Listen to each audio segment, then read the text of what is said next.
At the spot on the spot, man, you know what I'm saying? I got the one and only, man, you know what I'm saying? I ain't gonna let him talk about my shoes. Now what we have here are the Unabomber boots, the Ted Kaczynski Timbs. The knockoff sole from the Constructions and the leather made from the inside of Benny the Jet's glove from Sandlot is giving me Native American stepdad vibes. The only people who should be wearing these are Jane Goodall and people who reside in Washington State or Oregon. These are Pacific Northwest wears only. Timberland's take on the Chelsea boot caters primarily to the Caucasian demographic who are often employed in the gas and oil industry or operate heavy machinery. These are a fan favorite at every Love's or Pilot truck stop across America. Available in steel toe or traditional, make these OSHA-approved boots a top seller at the Red Wing outlet. The only brunch you'll spot these at is the Cracker Barrel.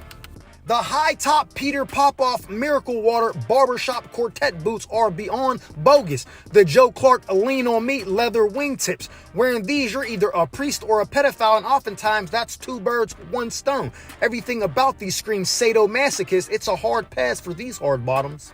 Man, comedian Mike Murphy, man. What's up, What up, bro? I man, appreciate you having me, man. We just been going on, man.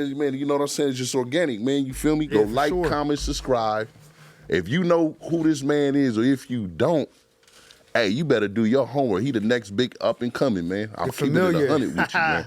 Real talk. What's up with it, bro? I'm good, man. I'm happy to be in this rainy city. I didn't left Pittsburgh to LA. It's sunny and shit. I landed. It ain't stopped raining since. I'm like, oh, that shit again. But no, I like it up here, man. It's dope. Man, I could tell by the fit. Well, that's why when you came in, I kind of looked you up and down, just start smiling. I saw fresh white ones. Yeah, this ain't ready for the rain. I was like, I'm walking around like this and dodging puddles like I gotta get my shoes dirty. Oh man, you know what I'm saying? Again, bro, I'm glad to have you up here, man. You know what I'm saying? Like, appreciate it, bro. This was, man, really organic because I went and searched you. I really searched you out. Yeah, that's what you said. I was like, okay, you know what I mean? Like, seriously. Like, I went down, I hit all the different improvs, everything like that. Because I was trying to meet you face to face. Yeah, I remember you told me that. And I couldn't, man, I swear to God, I couldn't. So then I'm like, you know what, let me just try to hit him through here or whatever like that. And you had just missed me. I did D-Ray show. On you the just real. missed that On the show. And you real. was like, yo, I just missed this shit. I was like, yeah, I was there. Yeah. The improv. Because the thing about it is, you know, me personally, everybody that I have on the show, I really try to go and meet them organically and genuinely. I don't tell them, oh, I got a show. You know, I just meet them and then if it click. Yeah. Because there's been motherfuckers I met that I did not like. Oh, it's like that sometimes. I'm like, oh, this nigga's a hoe, bro. Especially if they don't know what you're doing, you getting the real them. They ain't putting on the, let me get on this nigga's show. Real you talk. ain't getting that energy. You getting the real, because I tell people, you judge people how they just treat anybody. Real talk. If you treating the dish boy like he ain't shit, you don't never know. That dude could be an exact anybody. You know, you got to treat everybody with respect and just be, you know, a solid person. Man. So they meet you, they just might think you just a dude from around the way. And they tell you be like, oh, this motherfucker don't know I got an opportunity for him. He acting like a clown. Man, it's a lot of cats, though, man. You know what I'm saying? And I'm sitting back and I'm looking at him like, nigga, I know you need it. Oh, for sure. I know you need it. But it's like, at the same time, you get the chance to meet the great ones yourself, brother. So that's why you sitting here, man. You know what I mean? Love, to keep it 100, man. You feel me? I ain't gonna lie, man. It's a weird feeling like hearing that sometimes because you see people doing good shit and you be like, yo, that dude is this. But then when it starts happening to you, it's kind of like, oh, it's like, damn, I'm taking it back a little bit. Like, this is, you know what I mean? Like, not saying man. Like not confident in my ability or whatever, but if you never hear it and then all of a sudden it's like, everybody's like, yo, you that, you be like, damn, bro, for real? Real talk. And you try to not get too big-headed and not try to be too humble. You try to hit like a medium where you're like, I know what I'm bringing, but I'm not overly, you know what I mean, cocky about it, I guess. Your peers spoke highly of you, too. Oh, that's good. You know what I'm saying? Shouts out, man. You know what I'm saying? You know Marcus. Shouts out to Craig Smith and shit like that, man. You know, Slink. Because, you know, I ask. Yeah. I don't just go and I'll ask or whatever like that. Because, like, again, you know, something, you don't want to get the weirdo that say, nigga, what the fuck you had this nigga on the show for? So I asked, and they was like, oh, yeah, man, he's funny, man. He doing his thing, man. Nick, you like, you got a chance to meet him? I was like, nah, don't introduce me. Let me see if I can get up on him myself or whatever like that. So it's funny you brought up, so I was talking to Slink a couple of weeks ago at the Improv, but like 2 weeks ago, we was at the Laugh Factory outside, and we all roasting, just all the comedians. The show's over. It's like 2 a.m. And Craig is there. Now, you know, he be killing the roast on all, you know what I mean, on all deaf or whatever. So I'm looking at him, he looking at me, and I'm not even roasting. I'm just chilling, but some dude just start trying to cook me. I'm like, bro, I'm telling you, it's hoes around. Don't do it. Yeah, real talk. I said, all right, here it go. So it ain't like being nervous because you see I respect his roast game, but it's kind of like when you see two elite people, you like, oh, I got to show out because then he looking at me like, this is the competition, man. Real you know talk, what I'm real saying? talk. Man, I start cooking this dude. And I seen Craig kind of give me the head nod, yeah, bro, you official with it. Like, dude was like, oh, yeah, you got me and shit. Once the ladies start laughing, oh, he said this. I said something like, yo, you got a prescription jacket on. Bro, they was like, yo. I'm like, yo, once the ladies start laughing, bro, it's over for you, fam. I'm like, and I ain't even want to do this to you. But when he kind of gave me the head nod, like, oh, yeah, you held it, that was dope for me because I'm like, yeah, he already respected in the game is that. You know what's crazy about that? I wish they would put that on camera. Bro, I be wishing like, yo, somebody just record this. Man, listen. I ran into Craig. I ran into Marcus. I was like, bro, y'all need to put this shit on camera. Always. Because I'm like, man, because when I'm in there, like, it's got to the point that, like, I don't like going to the little fucking live, the karaoke spot on Mondays. I don't like going there. Oh, yeah, what spot? It's right on Kohanga. Oh, yeah, I know you're talking about. I never been there, though. You ain't missing out on that.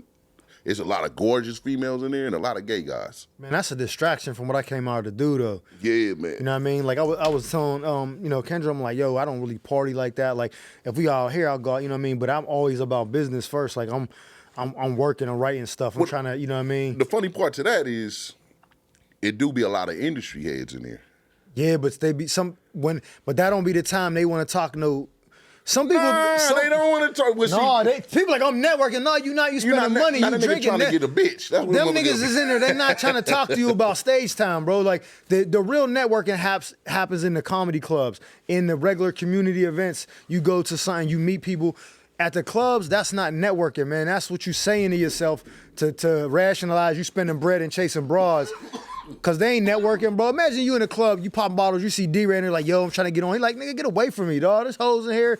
Why you talking to me about some comedy shit? Like, I'm trying to relax. You know the funny part about D-Ray? I remember when he couldn't get in the clubs in Hollywood. It's the Chicago nigga, man. It's hard. Like, but hey, when he came into LA, because it used to be 3 people. And he don't even remember. This is the funny part. D-Ray, me, and Drew Down. I don't know who that is. Man, he a rapper up out of Oakland. Okay. Always used to, and we be sitting outside the White Lotus. This was the club. This was the club of the clubs. Yeah. On Mondays and shit on Kohanga. Yeah. And oh man, I remember when they start letting him in.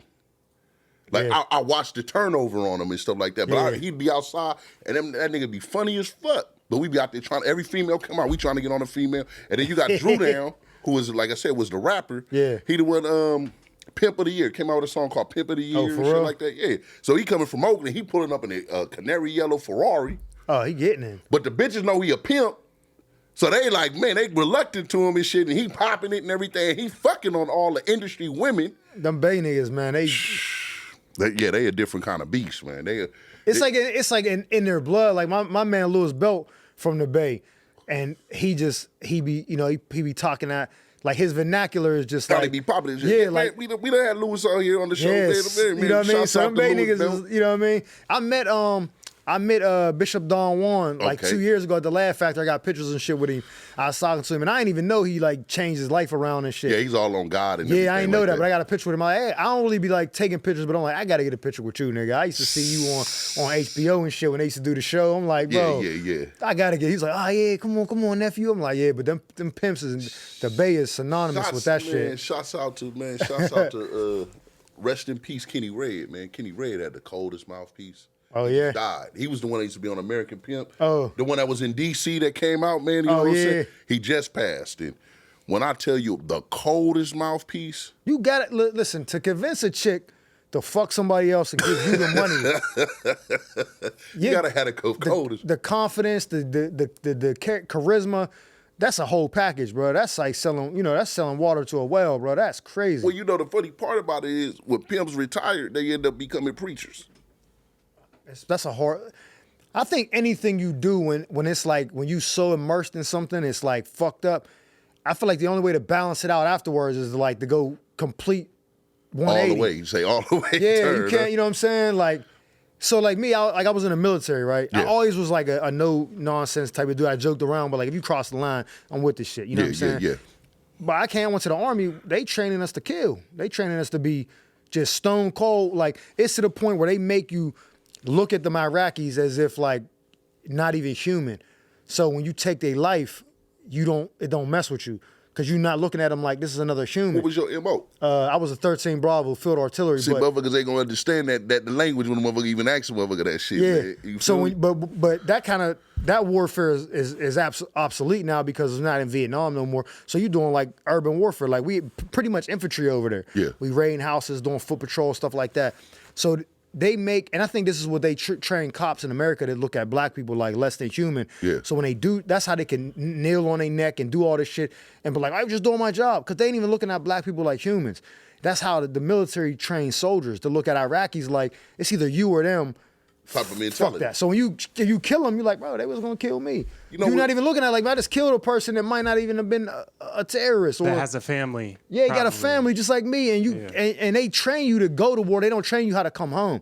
So when I came back, I was still living by those rules. Yeah. I remember I'm in a car with my sister, my older sister. I'm driving on the north side of Pittsburgh. It's raining. I had a Camaro, had like bowling ball paint. It's like 04, the Latrell Spree Rail rims, right? Okay, yeah. I remember Spinners. the spinners. I'm coming up a street, and this car just pulls right out, like almost T-bones me. I slam on the brakes, and he's like, yeah. I'm like, yo, what the fuck? He's like, man, fuck you. And I go to like put it in park, and I get out, but it don't go all the way in park. It goes in neutral, but I get out, it's starting to drift back. My sister climbing over to get, to put the brakes on. I pull dude out like Cam did, dude on Paid in Full out the window. It's raining, I'm punching, he leaking and shit. I'm ready. Because in my mind, I'm thinking, nah, I ain't no legend. Fuck that. I'm thinking like, you trying to blow me up or you trying to cut me off to like, so we can get attacked. My mind was still somewhere else. It took me to do comedy to get so far away from like violence to be laughing to balance that shit out. And then it took me a long time to come down from that, but I had to do something so far.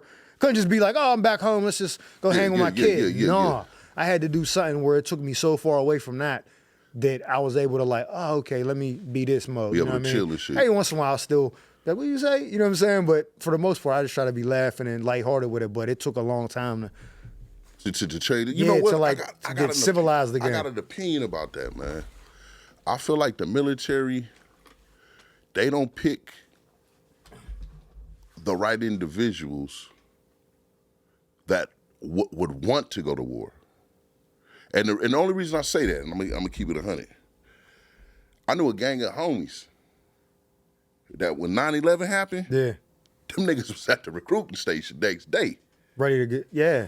They would not take him. Oh, well, you caught this crime. Oh, you did this. And I'm sitting back in my, quiet as it's kept. I'm one of them motherfuckers. I had a dope case though. Yeah. That I had just finished out, Prop 36. Man, I smoke, Your Honor. Yeah. Oh yeah, yeah. Shit. Got it. I'm an addict. They wouldn't take me. I'm gonna tell you. Here's how it works, right? And a lot of people don't know this unless you was in. The way the military operates is based on a needs basis. So if there's no war going on, no conflict, you got to be like pristine to get in. Yeah. Once they had Afghanistan and Iraq popping off, because when you were saying like 9/11, it was just Afghanistan. Yeah. Iraq wasn't. When I joined the Army, Iraq wasn't even on the table yet. I was in basic training, and they were like, we're searching for weapons of mass destruction. We're like, yo, we got troops in Afghanistan. What's this Iraq shit? You know what I mean? Real So tough. by the time I graduated, we was invading. Like I went to Iraq 4 months after basic training, first people over there. March of 03. Yeah. You know what I'm saying? So once they need people like that, oh, you smoking weed? All you got to do is say, I made a mistake. I want to get rehabbed and stay in. They let you stay in. Oh, you got tattoos on your hands? Don't worry, waiver for that because it's the needs of the Army. Once the wars die down, they making people retire who had stuff that happened 15 years ago. Oh, you had pissed hot when you was a private, but you're eligible to retire now. We forcing you to retire because we got to get the numbers down because we don't got the budget. Ain't Budget no war. for it, yeah. So that's how it works. So 9/11 happened. It wasn't really, the troops wasn't really over there yet, and Iraq wasn't a thing. Yeah. So they didn't really have a need. If you'd have went 2 years later, oh, they letting you in. Oh, you just, sexual assault? Nah, we get you rehab. We get you counseling. Because it's just, that's how they play it. Tattoos on your neck, Y'all remember? We'll waiver for that. You used to have to show they would take pictures of your tattoos. Yeah. They was, what does that mean? I had to get waivers for mine because they thought it was gang stuff. It wasn't. I had to get waivers for that. But it's basically just needs of the Army, needs of the Marine, whatever. Well, I'm gonna fuck your head up. I took the ASVAB. I scored a 74. That's dope. I scored 72. This on my mama. This how far I was. This is crazy, right? I'm in a delayed entry program. Yeah, they DP. ready to send me. They ready to send me like I wanted to be an aviation technician. Yeah. But they changed it. You know, that's when they came. Oh, look, man, you caught this case. Yeah, certain cases will exempt you from certain jobs. We're gonna make you an MS. It was the Navy I was going into at the time. So they was like, man, we're gonna make you an MS. You know, what the fuck is that? And like, oh, a barber or a fucking a dishwasher. Yeah. I'm like, man, you got me fucked up. I'm like, I'm not doing that, man. Like, needs of the military, like they gonna try to get you. Man, what the fuck? Man, you got me fucked up. You'd have been on a boat in the ocean busting suds, dog. The whole fuck. I'm already picturing it because my grandfather's a Marine. Yeah. You know what I'm saying? So it's already looking bad. Grandfather done walk me down there, Navy. So he talking to the Marine. The Marine recruiter showed up on a block. It's on my mama. And you know, you know where I grew up at. Yeah. Bro, like 5 homies walked up, like, bro, give me up. I'm used to this. Send me to war. The Marine dude, I swear to God, he down there was in tears.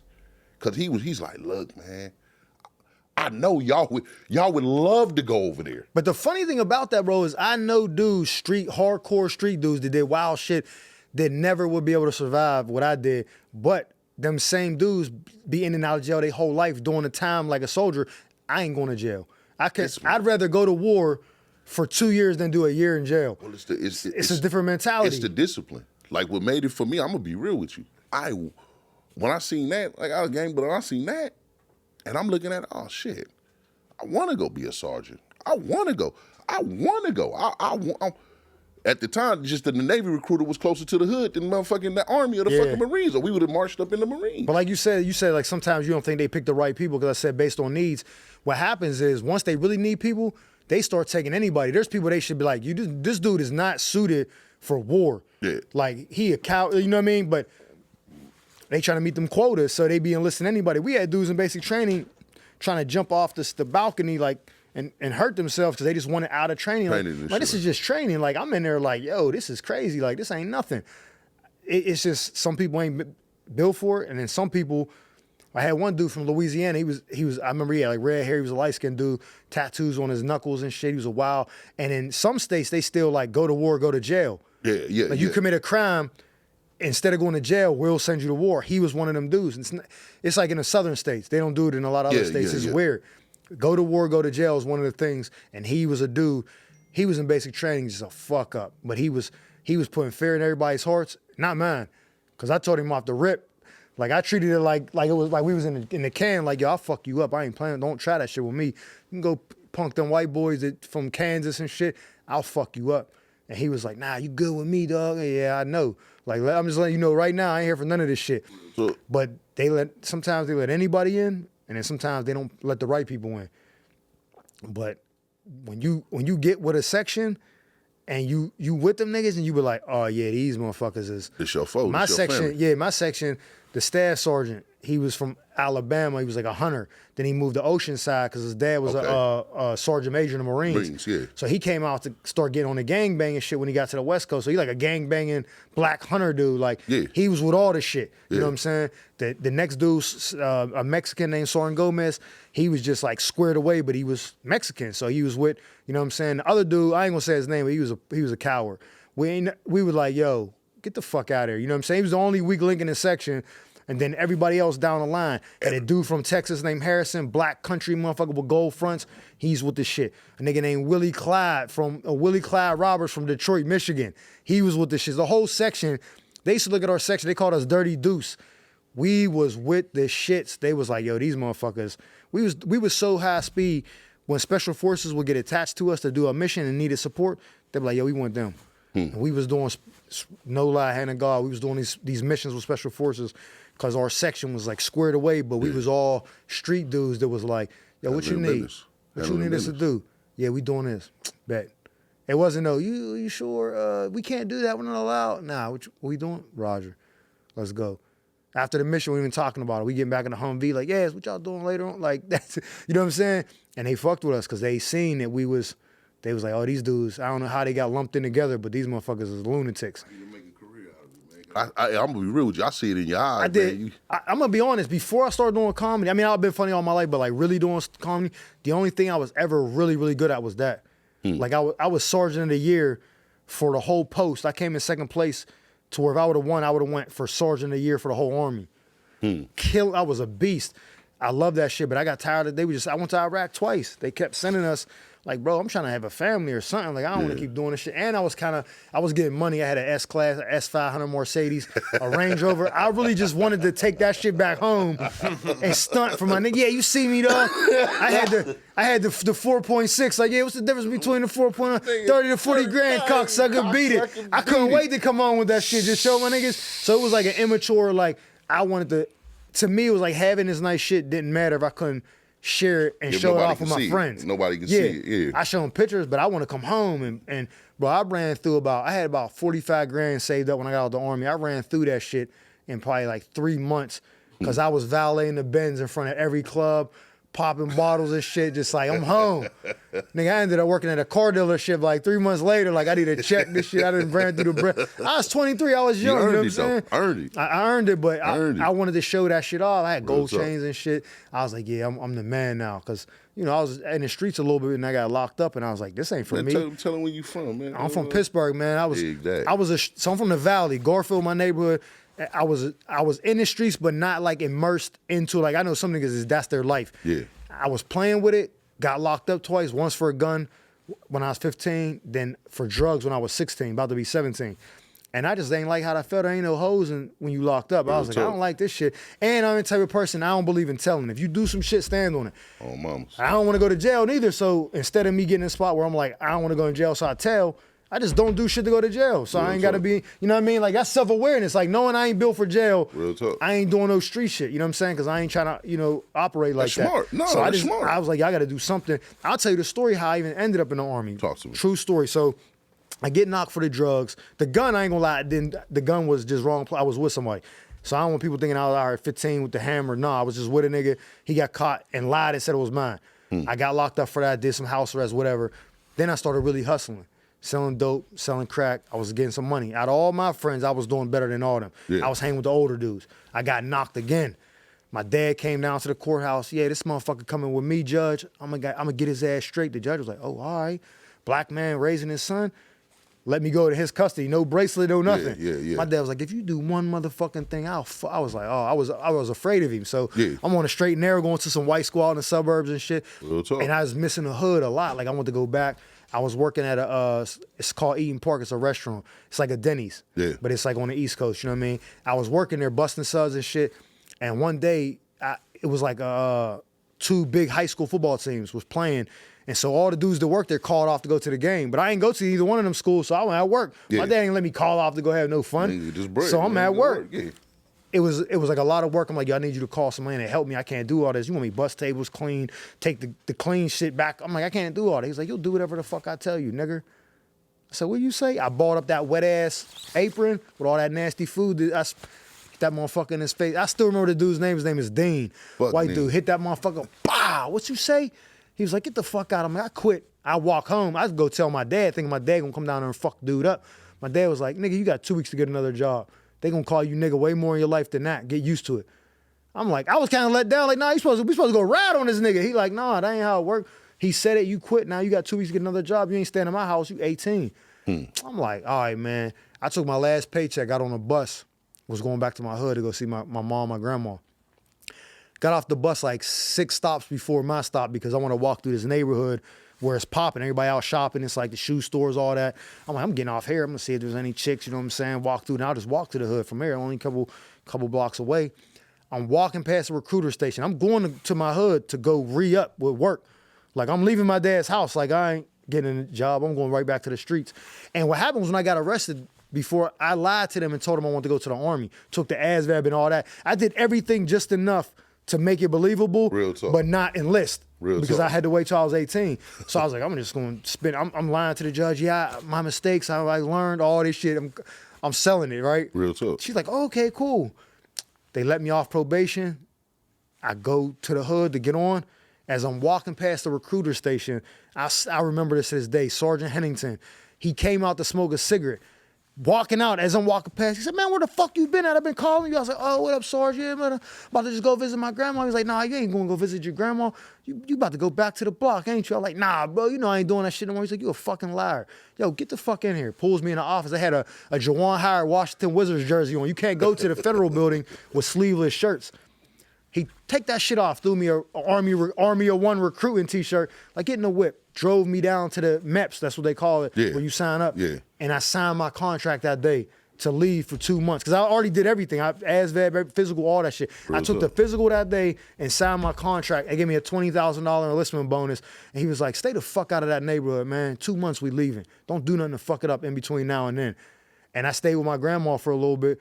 And I just stayed on the straight and narrow and shit. And then the day before it was time to go, he came to pick me up. I was like, nah, bro, I ain't going with you. I'm staying at my grandma's. I'm waiting on my mom to come in town because she was living in Maryland at the time. She struggled with addiction for a while, so she was getting clean down there. She's like, I'm driving up to see my baby leave. I told dude, I'm not fucking staying with you at the little hotel the night before. I got to see my mom. She's like, all right. Like, I left the next day. He picked me up in the morning, see my mom and all. She's crying. I'm like, I got to do what I got to do. I'm a man now. She was like, all right. My dad was like, I'm proud of you. And that saved me from going back was this nigga walking out like divine intervention. Real talk. Nigga walked like the movies, like so you couldn't have made, I'm not even lying. Walked out, where the fuck you been at? Grip me up, take the shit off, put a shirt on, threw it at me, get in the fucking car. All right, so 20 grand enlistment bonus. Come on, man, that's deep. You know what? I was out. My man, Mr. J, man, it was my teacher, man, high school teacher, had him on the show, man, you feel me? He was the one, man, he told us 2 shits. He was like, man, you know what I'm saying? And he always told, we'd be like, hey, yeah. He was like, hey, you like men? Go to jail. You like women? Go to college. Yeah. Right? So we'd be laughing and shit, fucking around. He'd be like, man, go to college, man, or join the military. We hit him with the, hey, black man ain't got no place in the military. Motherfucking boys in the hood shit. Man, nigga, hey, black man ain't got no place in jail either. I'm telling you, bro, listen, that's a big misconception. The military, like, there's cons to it, but that's the best thing I ever done in my life. Yeah. I would never take it back. Never in a million years. Yeah. Never. It gave me discipline. It gave me structure. I'm able to just bounce back from anything because over there in the military, I don't care if you in the war or, stateside, the shit they put you through is like constant losses and just regrouping. I remember there'd be days where you fucking up in the motor pool. They make you open up one of them Connexes, like them big ass mill vans. Yeah. And we would store like all our stuff that goes in the howitzers when we go, deploy somewhere. We put it in there until then. That should be wall to wall. Man, section she'd be like, take all that motherfucking shit out and put it back in. That'd be a 4 or 5 hour job. And you'd be like, man, fuck you. That's what you want to say, but it's Roger. And you taking everything out, 50 cal barrels, all kind of just all this shit, you know what I mean? Real packing, yeah. Put it all back in. You be like, bruh, changing the track pads on the howitzer and shit, big ass heavy. You got big ass torque wrenches and shit, bro. All day you in there, you just learn. So when you get into a real job, the real world, and they're like, you got to do this. You like, that's it. Easy, mother. All right. Like, you know what I mean? That's why I was able to get jobs and succeed because the stuff that they trying to give you as work would be like a snack to me. Like, this is light. How you do that? So I was a garbage man for 5 years, throwing trash. They be like, you don't get tired? I'm like, bro, I work out. I was in boot camp, all this stuff. Like, nah, this is nothing to me. This is easy. Y'all old motherfuckers is wore out. Y'all backs is broke. I don't plan on doing this forever, but right now I'm young and gunning. Agile, man. Yeah, like this ain't nothing. I'd rather be doing this than rucking and shit, 20-mile ruck. Fuck Real that. talk, This real is easy, talk. bro. And I'm getting paid way more. You know what I mean? Man, so again, shouts out to the military. Yeah. And shit. Thank you. Real talk, real talk. What made you make the transition to just say, like, you know what? Let me try this comedy thing. So funny. So how it really came was when Twitter was like the thing. I was like super active on Twitter, and me and my boy Rel Mack, we used to write a blog. He did music because he's like a music guy, and I used to just write like basically how you could do funny videos. I wrote comedy just reading them instead of making a video because it wasn't like that yet. And people every week be like, bro, when you dropping the blog, the new shit, it'd be hilarious. Just different things. And one day I just joked around like on Twitter, like, yo, who would come to the open mic if I decided to do stand-up? I said it kind of jokingly, and it was kind of like a way where you kind of want to do something, but you don't want to like fail, so you want to see who will support you first. Real talk. And I had like 50, 60 people like, bro, you do that, we there. I hit the Improv up, emailed them, and I didn't know the dude I was emailing at the time is a dude named T. Rowe. He tours right now with Gary Owen. Okay. And he responded back like, yo, you just sign up, blah, blah. And I was like, I want to sign up. He's like, all right, what's your name? Gave my name, put me on the list. And I had like, the open mic was just about to come up. It was like a week away. So I wasn't on that one. I had like 5 weeks to prepare because I had that week and then a month before the next one because they only do them once a month. So I signed up. I told everybody, yeah, June something. I can't remember the date. I got it saved in my phone. It was June something. I think like June 8th or something, June 12th maybe, right around my birthday, where I was doing this open mic. And I told everybody, man, like 60 people showed up for me. I was like, oh, this is love. And I had never did stand-up. Yeah. And I did pretty good. The only thing is I ran the light. They give you the light when you got a minute left. Time to go, yeah. Yeah, and when on the open mic, they don't let you just finish. They cut the music on right at 6 minutes. So I was in the middle, yeah, and the music come on. I was like, oh, that's my time. So I wasn't good at timing it or whatever. Yeah. But everybody was like, that's your first time, bro? Oh, that's good. I was like, okay. And I thought I did pretty good. So I was like, oh, this might be. And I kept doing it. Did it for like 2 years, but there ain't a lot of opportunities in Pittsburgh. So yeah.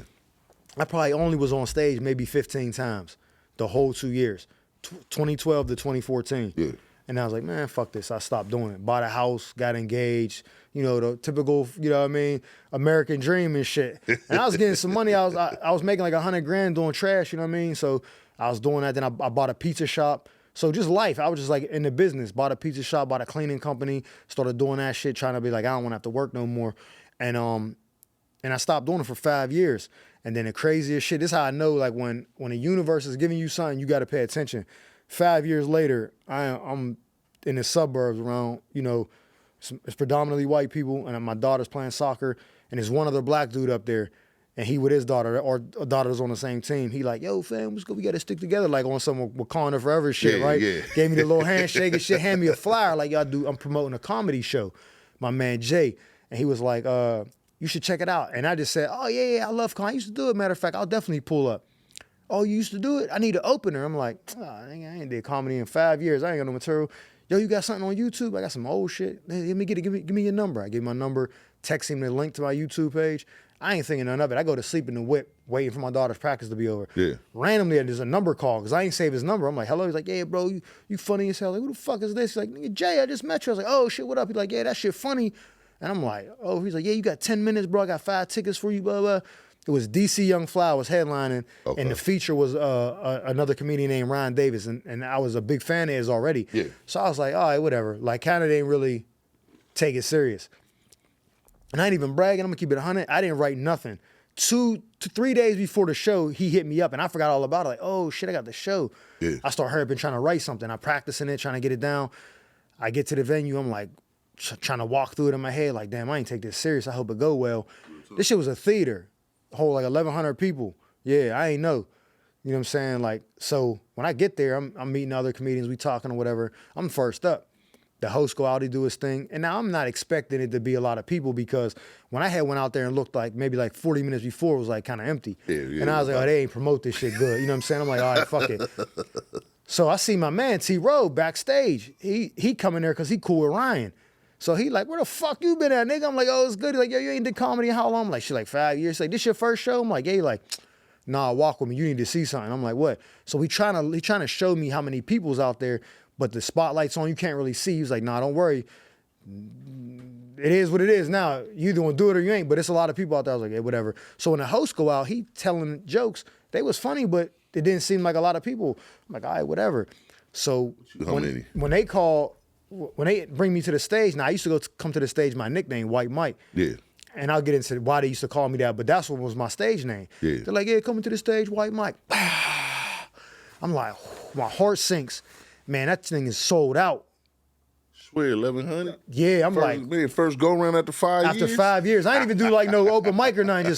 I'm like, oh shit. And I ain't gonna lie, for 1 minute, I was like, ugh, like the spotlight right on me. I'm like, oh. How the fuck y'all doing? What's going on? Get right into my bag, start telling the jokes and shit. Yeah. I get off stage, my man T-Robe like, yo, what the fuck? How the fuck did you do that? You been gone 5 years? I don't know, bro. I ain't doing no more shows though. Like I just did this because I forgot to tell homie no. Yeah. He's like, nah, bro, you letting your talent go to waste. If you quit now, bro, you might not get this opportunity no more. I'm like, whatever. Ryan, it was a dude I respected, was like, yo, that was good, bro. You funny as hell. I'm like, I appreciate it.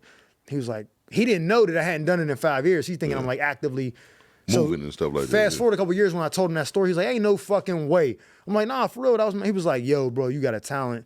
Don't quit. But that was years after I got out to LA. But yeah, so once I got bit by that bug, I was like, I gotta take this shit serious. Cause I'd be like, God gave me a talent. And I coached Little League football at the time. I'm like, I tell these kids, stop wasting their talent. They want to be rappers. They want to be drug dealers, street niggas. And you got talent to play ball. Like, Real you talk. wasting it. And I'm like, how am I gonna give them that advice? And I ain't taking it myself. Real talk. A month later, I was like, fuck it, I'm moving to LA. Just said it on like that? Facebook. Just I'm moving to LA. People was like, fuck out of it. Everybody like, and I'm the type of person, I'm like, fuck out of here. What? You think I'm just saying this shit? And even if I wasn't that serious when I posted it, people saying, fuck out of here, you ain't moving, was all I needed to hear. Yeah. I say, I'm giving myself a year. My birthday's in June. I'm giving myself like 11 months to get to LA. The more shows I did in Pittsburgh and the more I was driving that dump truck, because that's the business I own, the more I hated it because I wasn't doing comedy. I moved to LA December 30th, 2019, 5 months after I decided I was out of here instead of taking a year. I said, no, I got to get out of there sooner. I sold my house, my business, my motorcycles, my furniture, everything. And I was living good. People was like, once I sold the house, my mom was like, oh shit. Cats was like, no, he's serious. I cashed out, took all that bread. Me and my daughter just drove across the country to LA. First place I moved was where you from, the Bottoms in Inglewood. That shit was crazy, but that's how I made the transition. Like, knowing I had that talent and was like, yo, you wasting it. You gonna be miserable as fuck every day working a job opposed to doing what you probably put on this earth to do. Real talk. And I just said, fuck it. I know in Pittsburgh it wasn't gonna happen. So it's like, yo, either take the leap and try or regret it forever. Nah, man, that's like, that fearlessness, that. man. Come like, on, man. Would you say the military, man, helped you adapt to that move? Or just, man, you know what I'm saying? Because most people, I get it. Like, I'm sitting here, I'm expecting you to tell me, I'm going to be real with you. As I'm listening, I'm expecting you to tell me, like, yeah, well, you know, man, I rent out the house. No. I got the businesses, man. I got the homie, I put him in, and I left to L.A., and I'm just collecting. But to sit here and say, nigga, I sold this, I sold that, I sold this, and I just, with my kid? Yeah. It was just me and her. She was 10 at the time. Fearless. Yeah. So one of my big homies, my OG Dame, he got a bunch of dump trucks, and that's how I got put on. Okay. He would get to work and pass it out. Basically, he was like the Bumpy Johnson of the hood without the dope. He was giving all the black dudes that had dump trucks work because he would get so much work because his business was so good, and all them companies that knew him was like, yo, he's always delivering. So they giving him all the work. And he's like, yo, I got work for you on Monday, this. So I went to high school with his wife, Chanel. Okay. And me and her was super close.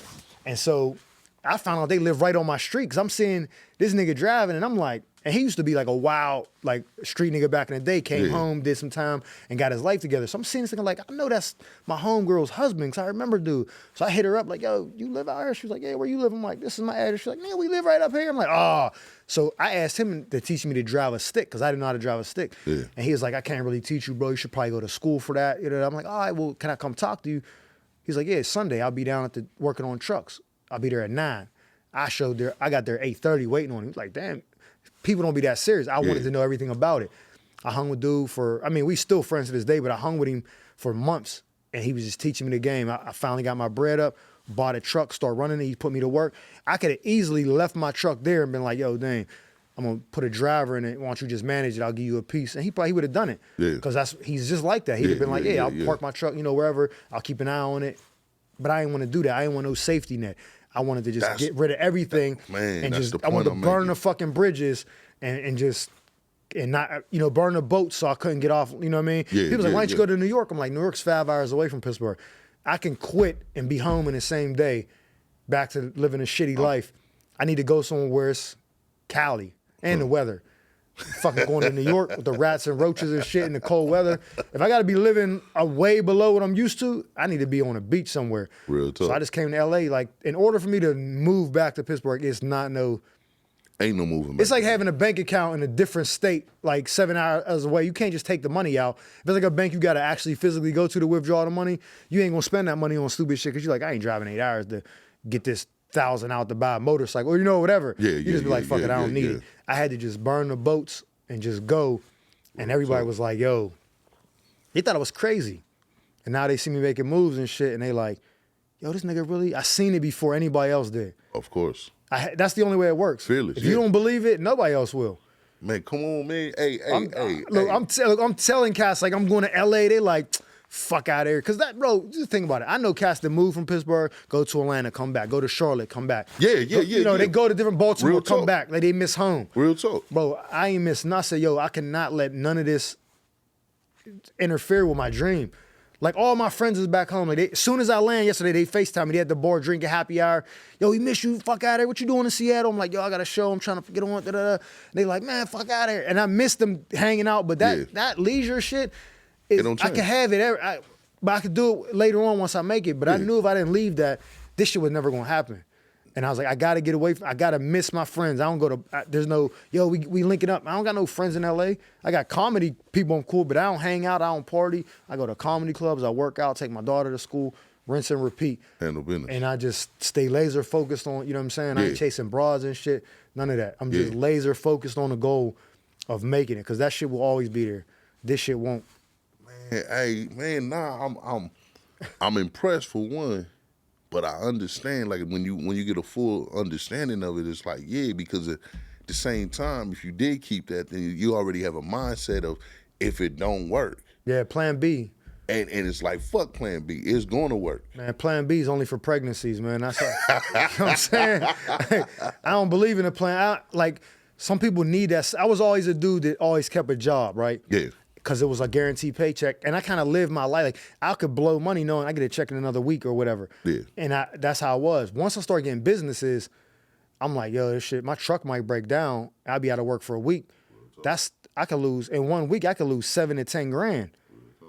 That's a lot. You know what I mean? So it comes in fast, but it goes out just as fast too. Yeah, real talk. So, and really what happened was I started surrounding myself around entrepreneurs. My man Dane, my man Blig, my man Juice, all these people, they had businesses. My man Ken Bub, these are all like OGs of mine.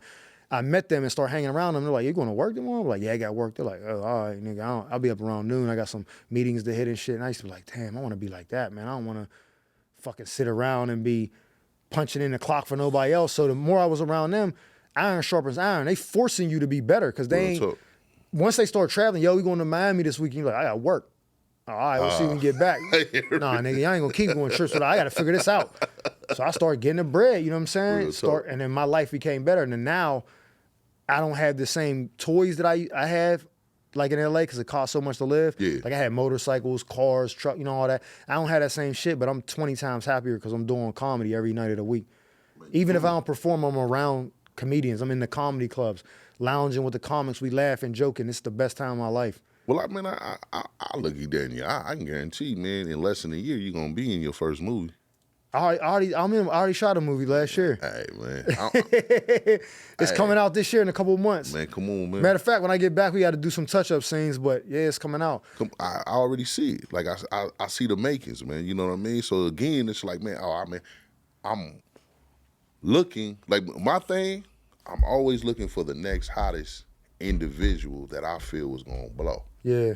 That mean a lot coming. You told me, we talked last night, you told me that, like, you ain't here on accident. I'm like, yeah, real talk. This shit. Real talk. Because I'll leave here, I'll go to LA. I'll go sit, I'll go hit Chocolate Sundays. Yeah, that's my spot. Once I leave Chocolate Sundays, I'm going to Greystones. You know what I'm saying? That's up down the street in Los Angeles and Beverly Hills. Yeah. Like, if anybody, you in LA on a Sunday, you're in Greystones, or you can go hit the Room. From Sunset all the way down to like 3rd Ave on La Cienega is crazy. Catch, man, Poppy, all them spots. ELPL, whatever, all that shit is lit. You want to know the fucked up part to that shit? That's where your jackers is at. Oh, they be robbing them tourist niggas for their rollies and shit. They be on the news. They sitting there, waiting, watching. That's the one thing I always tell Kevin when they like, oh man, I want. Like, hey fam, let me just put you up on game. Like, the the boogeyman that you niggas hear about in L.A., he's over there. He's in there with y'all. I'm going to tell you, I respect L.A. Like, I'm a dude that I ain't no punk, but I'm at the age where I know what's a smart thing to do and when you just got to know when to hold them, when to fold them. Real talk. Coming to L.A. is different. Like, I'm going to tell you, I told you before, but I'm going to tell you the first part of it. So, I'm a dude, I don't tolerate no disrespect, no type shit like that. I'm a man, you know what I mean? So, Real talk. my first night in L.A., I land on the 30th, late. I get some dinner, go to sleep. The next day is New Year's. YG's hosting a party at Penthouse and a place called Ace of Diamonds. Now, there's a different location now, but before, they used to be back-to-back. Yeah. So they're like, yo, we're opening the door so you can go from one to the next. YG, crazy party. I'm like, oh, I'm there. I bought tickets and shit. I got dressed up nice. I get out there, you know, I'm drinking and shit, having a good time. I meet some girl. I'm like, yo, you want to drink? You know, I'm just being friendly. I'm just happy to be in LA. Like, I know the next day is going to be the first day of the new year. I'm in my new city to chase this dream. So I'm like, yeah. She's like, oh, I buy her a drink. We talking. She's like, what you doing after this? I'm like, I'm just going back to the hotel. Now I'm thinking she trying to come with me. I'm like, damn, this is good. I'm thinking LA, good first night. She's like, oh, we going to a private party in the hills at a mansion. I'm like, oh, okay, that's cool. She's like, you want to come? I'm like, oh, that's private. I mean, you know, she's like, no, you with us? I'm like, bet. She's like, give me your number. She texts me the flyer. I'm like, cool. So she's like, I ain't got no, she's like, you getting an Uber? I'm like, yeah. She's like, we don't got no service. They're taking all along. I'm like, just ride with me. We all going to the same spot. She's like, bet. Her and her two friends, they jump, or sister and cousin, whatever, three. We all get in an Uber, go to Hollywood Hills. We in this party. The line is out the door. And it's like, I didn't know. I thought it was like some celebs houses, like Airbnb they rented out. Yeah. But I'm saying Maybachs, Phantoms, Porsches, all kind of shit. And drive. I'm like, yo. So we in this long ass line. We outside waiting. I'm talking to the chick, whatever. I'm a little bit tipsy. So some dude and this chick is walking out, and the dude like stepped on my shoes. I'm like, damn, yo. And the chick was like, oh, I'm sorry. But I wasn't talking, you know, I'm talking to him. He stepped on my shoe, and I had like some dress shoes on. I'm like, damn, yo. And dude turns around like, man, just ignore him. That's what he says to the girl he's with. Yeah. He was like, don't talk to him. I was like, nigga, I'm talking to you. I'm talking to her. He was like, what? Son. Grip him up by his, nigga, I'll fuck you up. What the fuck is wrong with you? He's like, oh, yeah? Say less. And just walks off. I'm like, nigga, fuck out of here. Some chick was like, nigga, this ain't where you from. You don't know what he's about to go do. And I was like, and it was a moment where it hit me. I was like, I'm by myself. I don't know who this nigga is. I'm like, yo, let's get the fuck in the party. You know what I'm saying? Because I got to go attack him right now and neutralize him, or go in a party and just hope it die down and sneak out later. Yeah. So he walks off, and then it ended up happening. But that was the first time I was like, oh, we get into the party. There's a dude, a bouncer, checking. Lets the shorties, and I go to walk in. He put his arm out, like, what you doing? Like, I'm with them. He's like, no, you ain't. I'm like, yeah, I'm with them, bro. He's like, yo, he with y'all? He's like, we don't know that nigga. I was like, wow. I'm like, that's crazy. I'm like, no, I don't want no smoke, bro. I'm like, I'm definitely with them. I met the chick. She sent me the flyer, pull out my phone, showing me a text message. He was like, let me ask you a question. How'd y'all get here? I was like, we was at the club. We Ubered here. He's like, who Ubered? I'm like, I did. He was like, they use your Uber? I'm like, he was like, it's New Year's. Uber's is expensive. They just use you to get a ride here. Real talk. I'm like, what? He's like, yo, these bitches is wild, fam, but I'm gonna let you in because I don't. You seem like a cool nigga. I'm like, all right, cool. He let me in. Yeah. I see two topless chicks in a jacuzzi out in front of the. I'm like, what the fuck? They doing coke as soon as I walk in. I stayed there like 20 minutes. Like, no, this ain't me, nigga. I'm hanging out a little bit. I'm like, yeah, let me get the fuck out of here. In the heels. Yeah, I'm like, this is too Hollywood first night. I just Uber back to my room and shit. I'm like, yo. So then I'm there a couple more days. I go to sign a lease. Yeah. You know, for my apartment. So I'm looking at different places and shit. And I'm staying in Inglewood because my homegirl that lived out there was like, yo, they gentrifying. It's nice for you and your daughter, all this shit. I'm like, bet. She's like, and you close to me. So if you need me to help you with your daughter, you don't have to be driving all through traffic around the city because it's a lot. Yeah. So move close to me. I'm like, bet. She lived like on like Osage and like right by SoFi. So I start looking at places. I find this one spot. I'm an Army dude. I recon it. So I go in the daytime in my car, just sitting there for like an hour, like maybe like 2 o'clock in the afternoon, waiting to see. It's super quiet. I'm like, okay, cool. I come back at like 12:30 at night, sit there for like an hour and a half to see what's happening late. Super quiet. I'm like, oh, this is it. I sign the lease and everything. I fly back home, get my daughter. We drive across the country. Yeah. I get there like on a Wednesday. Friday, I trade my truck in because it was too big for, I couldn't park. I'm like, let me get a car. Yeah. Let's go get some groceries, take my daughter. We getting groceries and shit, stuff for the house. I'm coming back. Now, the house is on 10th Street in 104th and Crenshaw, right? Right, a block away from Woodworth Elementary, right? So I don't know nothing about this shit, right? So you laughing because you know what it is. I don't know.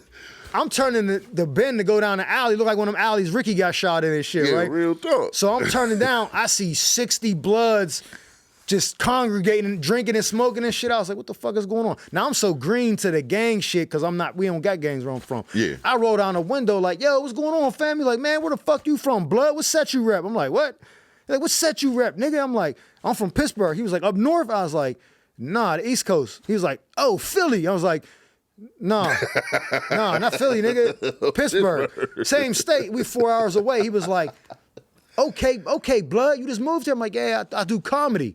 He's like, oh, you a funny nigga. I'm like, I like to think so. He's like, all right, yo, this your little girl? I was like, yeah, nigga, I ain't Jeffrey Epstein. I just riding around with little girls in my car. He busts out like, yo, let Blood through, man. Clear the fucking way. I was like, nah, fam, you good. I don't want no problems with me. I would drive around a block. I'll just come around and come up because it's like 70 of y'all niggas right here. I don't want to interrupt y'all gathering. I'll loop around. You sure? Yo, I'm OG something. He says like, yo, this is like Inglewood, what'd he say? Man, hey, some shit. But he's saying like, so he's like, I'm OG, some shit. Anything you need, come through me. I'm like, all right.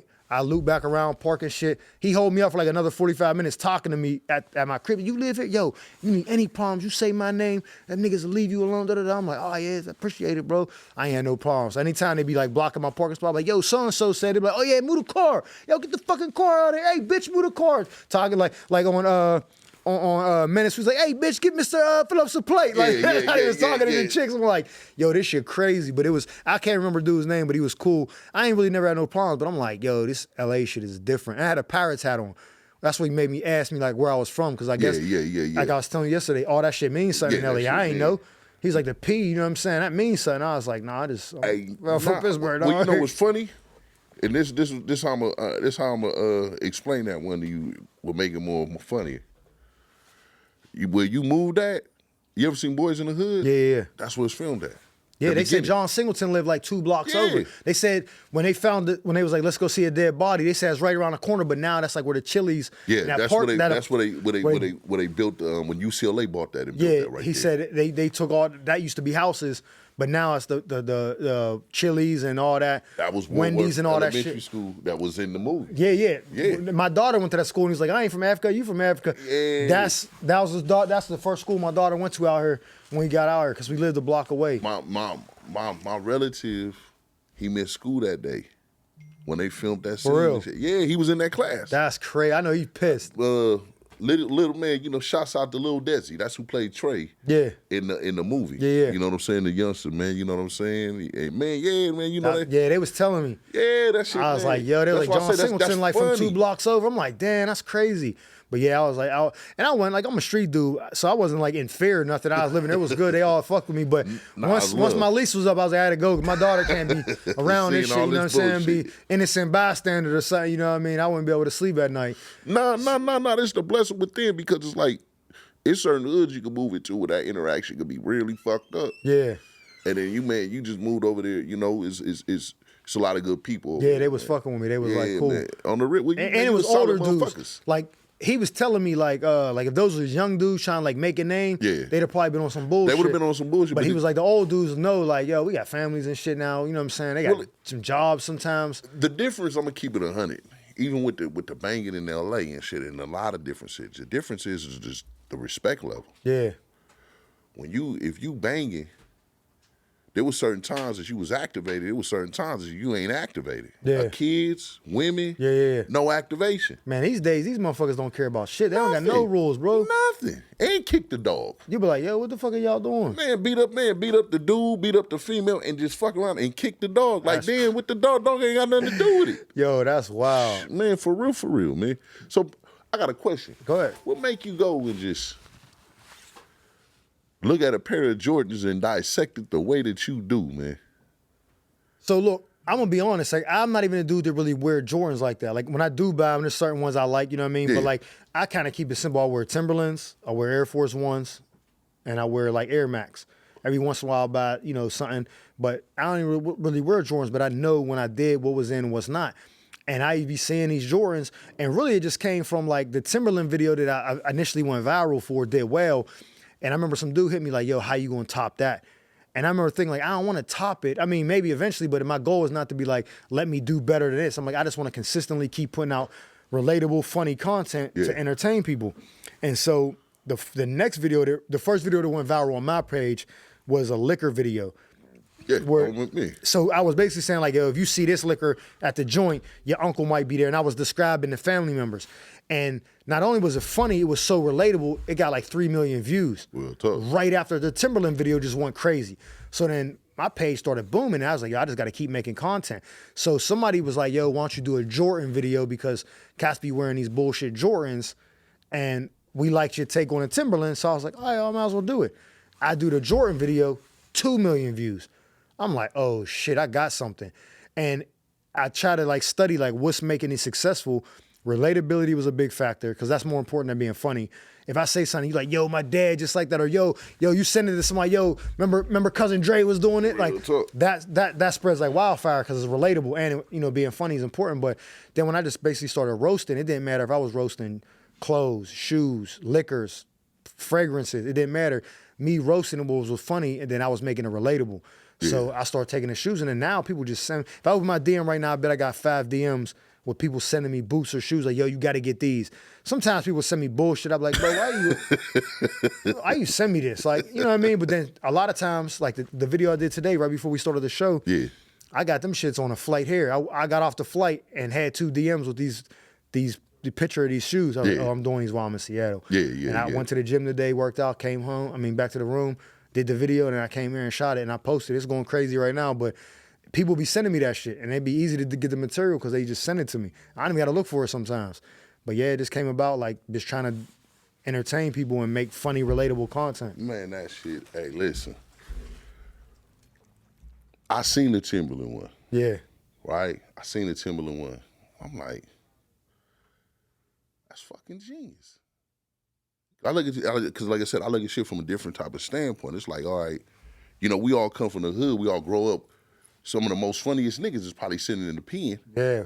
You know what I'm saying? Or dead. Yeah. Just all bullshit to the left. So when I'm sitting back, like a lot of comedians I can't take to.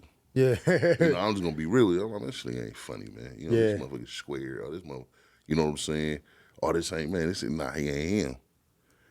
And like I said, man, I had to go find. Like I really went looking for you. Yeah, when you told me that, I was like, what? I was like, oh shit. On the real, because I'm like, all right, I'm gonna keep it real. I'm like, boom, okay. Where he at? You know, Instagram is a motherfucker. Yeah. Boom, look, improv. Oh, we in LA. Yeah.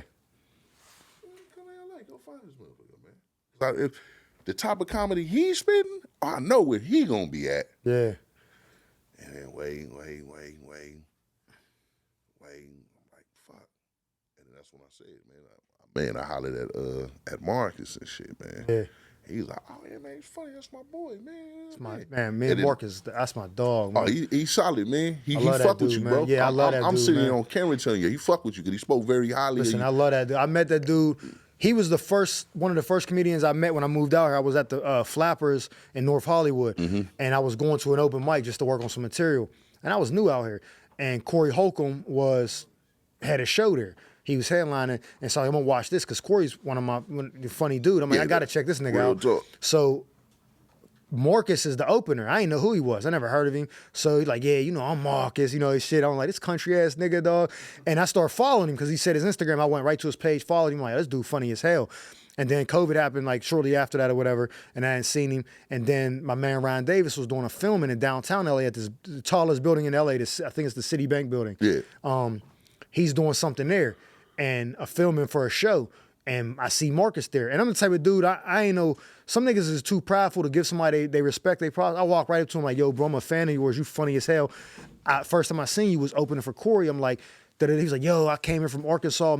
I just told my mom I wanted to do this. And she was like, fuck it, I'm going with you. And we packed up and I was like, yo, I fuck with you, nigga. I'm like, I respect that shit. And that was the first day we really talked. Yeah. And we had a similar journey because I picked up with my daughter and just came. And he was like, yo, we the next up, nigga. And he was been all love from him since. And it's just like you said, you meet somebody, you be like, that nigga a cornball or whatever. Nah, me and Marcus hit it off right away. First time meeting, follow me back. We was kicking it and shit. And our social media started growing at the same time. You know what I mean? He had a little bit more followers than me then, and we started, you know, going together. Or his YouTube went up, I started mine, TikTok, everything. We just started growing together and doing shows. And then he hit me like, yo, I'm starting to get these one-nighters. And I wasn't because I didn't have the same exposure. He's on the show with Corey. Yeah. He got more exposure. He's been on the road more. He's like a little bit more ahead of me in that aspect. Yeah. But my social media brought me to a point where people start noticing me, like you said. Yeah. So he's like, yo, bro, I fuck with you. You funny. It's nothing but love. I want to take you with me to Detroit to do this show. I'm like, bet. He's like, you know, the money. I'm like, yo, don't worry. We'll talk about that later.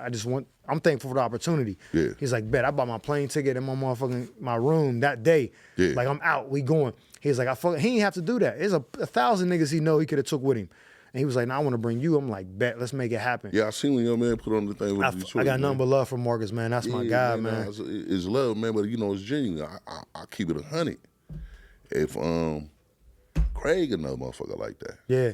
And I don't really know Craig too. I know him to see what's up. I follow him, but it's not personal like me and Marcus. But I ain't never heard nothing bad about Craig. Man, Craig is a solid man. Funny motherfucker, man. Everybody here. He's solid. And man, you know what I like most about him, man? He got that masculine energy where he ain't like one of these internet clowns that do anything for likes. Real like talk. He conduct himself like a man. Real and I like that shit. Like I respect that. Like I can look at him like, oh, we cut from the same cloth. Man, we come from, you know what I'm saying?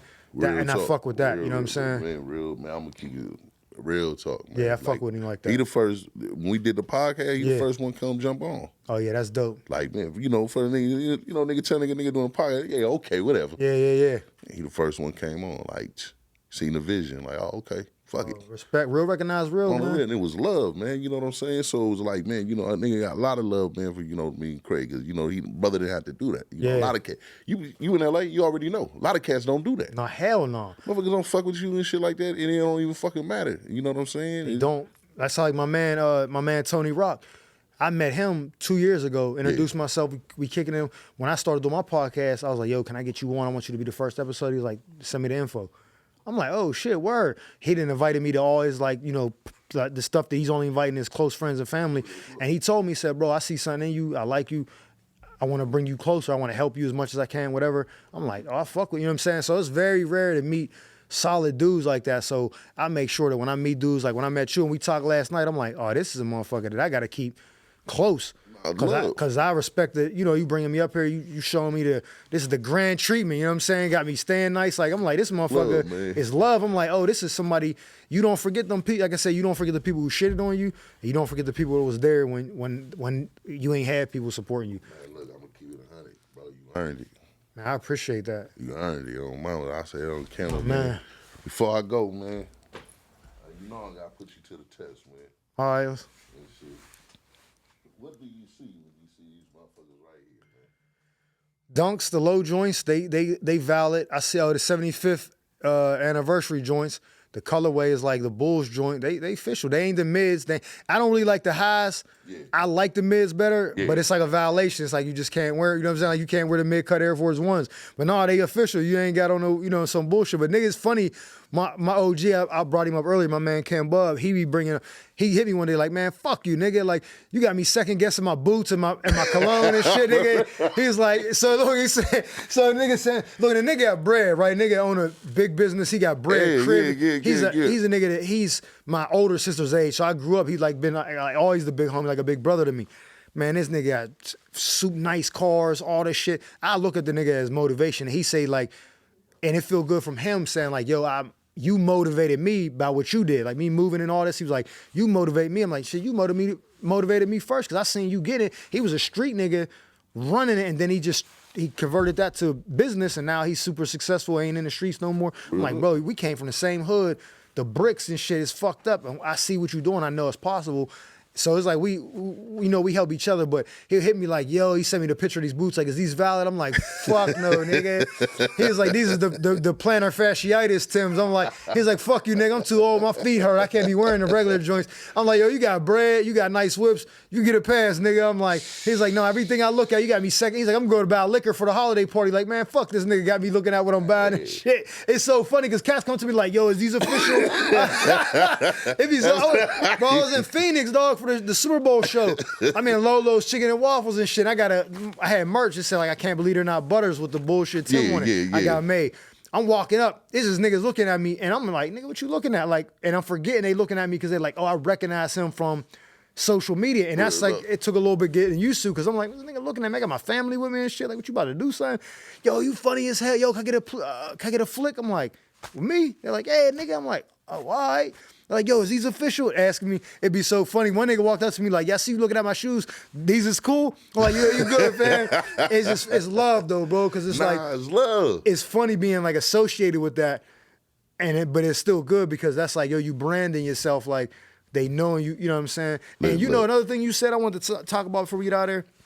Talk to me. My content, right? So I'll say this just for people, listening. My first couple videos, so I'm black and Italian, you know what I mean? So I'm biracial, but I'm black, you know what I mean? Like, I ain't even grow up with a white mom. Like, my mom's Italian, but she a nigga. Like, the shit she do, like, I ain't get no white privilege. I don't have no white family here living in the States. Like, my grandmother's family, they have disowned them because they mess with black dudes. So my grandmother and her sister, they were married to brothers. Like, not like brothers, but biological brothers too. So like a double date type thing.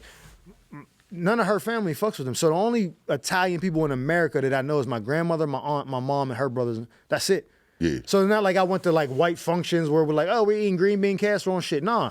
My mom and grandma fuck with niggas. So all my step family, they're all black. Like it's all black. So I grew up like that. So that's how I got the name White Mike, because I was the only one light like this. They was your color. So they like, yo, what Mike was you with? Yeah, white ass Mike. Oh, okay, White Mike. It's stuck. So, I grew up, I say nigga, but I didn't realize when I got to LA, cats like, is you black? You look Armenian, you look Puerto Rican. Did you say nigga? I'm like, hold on, bro, what? Like, I came from a place where everybody knew me, and if you wasn't white and you was mixed, you still was a nigga. Like, so I didn't never had that issue. You know what? It's funny you say that. Look, my son he's black and Italian. Yeah, right? I see it was something mixed. I was gonna ask you. Yeah, his mom Italian and shit, right? I'm gonna keep it 100. When us black folks know our people. Yeah. But being in, I love you hit that point, man. I ain't even gonna lie to you. I love you hit that point. What a lot of people don't know in LA is we use nigga. Yeah. But we don't use it that much. Oh, for real? I'm gonna keep it real with you. I'm gonna put you up on some game, right? That's how another reason motherfucker could tell. Because when we hear it a lot, and especially coming from, we take it passive aggressive. Oh shit, for real? I didn't know that. Real talk, because we say where you go to a different city, you go to a different place, whatever. Oh yeah, my nigga, man, yeah. And they be like, yeah, blood, yeah, cuz. Oh yeah. Yeah, family, yeah, relative. Yeah. Oh, what's up, African? Oh yeah. So when you're getting aggressive with an individual, like, yo, nigga, what is you talking about? It's like, yo, it's extremely aggressive. Oh, see, I'm glad you said it. I ain't know that. Yeah, but it's fun. Like I said, I've traveled. I was catching the flack because they thought I just wasn't black saying it. Like that was like kind of like to some they at first glance. Yeah, and so when I had hair, it was no like. You might have thought I was Puerto Rican, but you definitely didn't think I was white because my hair is curly. Like I can show you a picture with a fro, like in the 70s. Like no one ever thought, you know what I mean? But coming out in LA, I didn't know that. So when I was saying that, I got booed at a show one time because they thought I was white saying nigga. Yeah, because I was like, what the fuck is going on, bro? Because a lot of cities, like it was crazy to me, right? I went to Texas. I was stationed in Texas. I was in Texas, and my homie, he a street dude, right? And he kind of chuckled. He laughed because I'm listening to the Spanish. Like, yeah, my nigga, nigga. And he's watching me as I cringe. Yeah. And he like, nah, Nick, they get down like that out here. On the East Coast, like that's like when you go on the East, Fat Joe, they try to get on him. Like, why you saying Puerto Ricans? We all say black. Because we all grew up in the same. Like in New York, it's way worse because they got a lot of people. But if you was Puerto Rican or anything, it wasn't a problem. Like yo, it was like, oh, it's my nigga. You know what I mean? That it gets thrown, but on the West was quiet, and especially in particular L.A. More discernment with the word. The Bay, you can get away with it. Yeah. Bay, they, man, look, bro.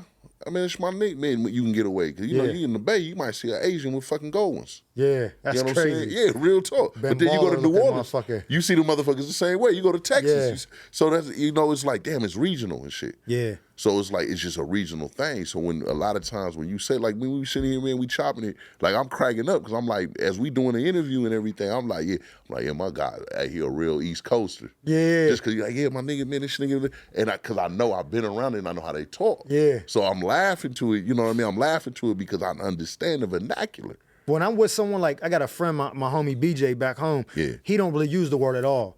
Like, he only uses it when he's trying to, like, really make a point about something. So I'm cognizant when I talk to him to not call him a nigga. Yeah. Because even though even when I say he ain't like, yo, fam, don't do that. Because he knows I always been like that, but I try to just respect people's, you know what I mean? Like, oh, if this is a person I know don't like that, I just won't say it, like, to them. Like, yo, nigga, no, don't call me a nigga.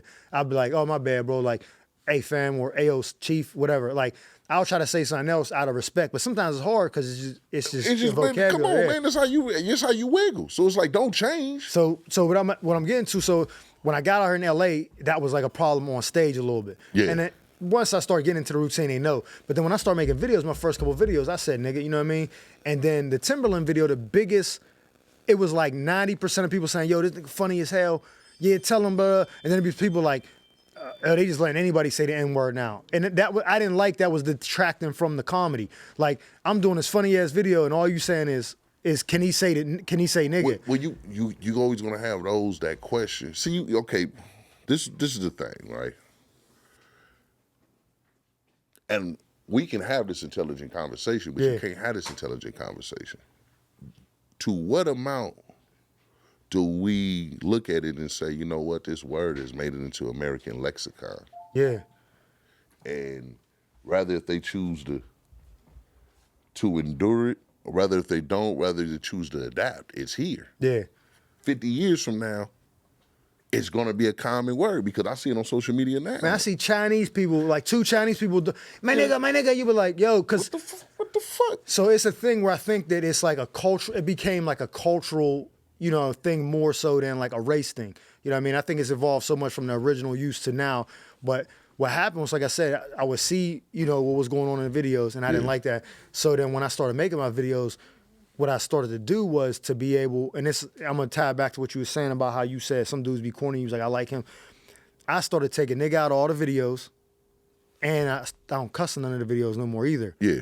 So now I'm getting respect from real thorough dudes like you, like, yo, he funny. You know how good it feel for a dude that's like a real cat from the trenches to be like, yo, this nigga funny, and someone who go to church or a white person like, yo, you're the funniest dude on the internet right now. I'd be like, yo, this is opposite end of the spectrum. And it's because I don't mean not to offend nobody, like I'm not like being like cringy or saying corny shit, but it's just like, my comedy is so diverse that I'm appealing to white people to West Virginia and black dudes in LA, and they both like, yo, you funny. Because sometimes you got comedy, it's like a white person might be like, I don't think he's funny. Or street dudes be like, that nigga corny. You know what I'm saying? It's hard to appeal to that many people where the majority of the people saying you funny from all these different walks of life. Man, if you can accomplish that, I think that's where the success lies, because you can appeal to so many people, and that's my goal. Well, you reach your goal, man. You know what I'm saying? So when you said that, like, yeah, I'm like, I had a dude, the day I talked to you, matter of fact, the day we called, I was at my man Boogie B's memorial, rest in peace, and there was a dude in there, he was a street nigga, for real big. And I'm standing next to him, I don't know the dude, he turned around like, yo, I don't be thinking shit on the internet's funny, but you a funny motherfucker. I laugh at all your videos, bro. Dap me up. I was like, oh shit, he's like, I'm a street nigga, I don't be laughing at shit, dog. Your shit, I be sending it to everybody. I was like, oh, that's crazy. That's the like, love, though, family. That's the love, because when, you know, even when this episode dropped, don't nobody know the man when they hear the story of like, man, look, man, I sold I was living nice. Yeah. My life could have been planned out, but I decided to come over here and make you motherfuckers laugh. It's important to me. You motherfuckers get up and go to work every single day to take care of your kid. I depended on my dream and then raising my kid to go to a whole nother place. It was difficult for her, because then it was virtual learning for a long time because of so she got kind of like thrown in a whirlwind, and I had to father that, and as a man and as a dad, be like, how can I, you know, still raise her and inclement, you know, and inclement her to the, you know, what's going on, and it's going all right, you know what I mean, but it's just like, this is happy where I'm at, man. I'm enjoying the moment because I know that it's getting better. And some people don't appreciate the small things. You're never gonna appreciate the big things. So like just like a trip like this, I appreciate it. I'm like, oh, this is dope. Everything I do is in the right step. You know, as long as I'm not going backwards, whether it's slow or fast, as long as I'm going the right way, I'm okay with that. And I'm enjoying the journey, every moment of it. I'm meeting people, and then when I'm getting people, some of the people that reached out to me and was like, yo, you funny as hell. Angie Martinez, Funk Flex, LL Cool J, DJ Green Lantern, NFL dudes, Marcellus Wiley, David Tyree, a bunch of cats, Spank Horton, Joey Wells, and Harry Rashford, the Plastic Cup Boys that the tour with Kev. Yeah. They was on Sirius Radio on the Straight from the Heart show, bringing me up, like, yo, you know Mike Murphy? Spank's like, oh yeah, light skinned dude with the beard, he funny as hell. Yeah, he funny. Well, I ain't paid him to do that. I ain't asked him to do that. I woke up to like 30 text messages from my homies back home. And I'm thinking somebody got clipped or something, like, oh, it's bad news. Now they all sending me the video like, bro, you on? I'm like, yo, that was the biggest. And not saying like, you could tell me I'm funny as hell and it's cool, but it's like when people in that way up in the industry and that level of success are recognizing you, then you like, oh shit. That was like an aha moment for me, like, man, this is dope. And I know it's just getting better from here, man. So I just take it all in, man. I'm just trying to remain humble and just keep working hard and just, you know, just cherish my blessings. Man, I'm glad you over here. Man, I appreciate you, bro. On the spot. We in the spot, on the spot. Go like, comment, and subscribe, man. We gonna get them, man. You feel me? On an after dark version, man, because you know, man, we got the bill, but did they tell you about that at the dark? No, what? Oh man, you sitting with some fools, man. You know what I'm saying? Yeah, man. So you know, we gonna go through this whole little list, man. But we gonna go ahead, we gonna take this thing, man. And again, man, Mike, let them know where they can find you at, family. So most importantly is my website, comedianmikemurphy.com, but my Facebook, Comedian Mike Murphy, YouTube, Comedian Mike Murphy, Instagram, TikTok, it's all Comedian Mike Murphy. But go to the website, comedianmikemurphy.com. And if you want to see me perform in your city, just click the link that says tell me where to perform next. Fill out my email list. I'll send you discounted tickets, let you know when I'm in your city. Man, you get to enjoy the laughs, man. I want to just make people laugh and just bring joy. Because I get DMs to be like, yo, my dad just passed away. I've been down.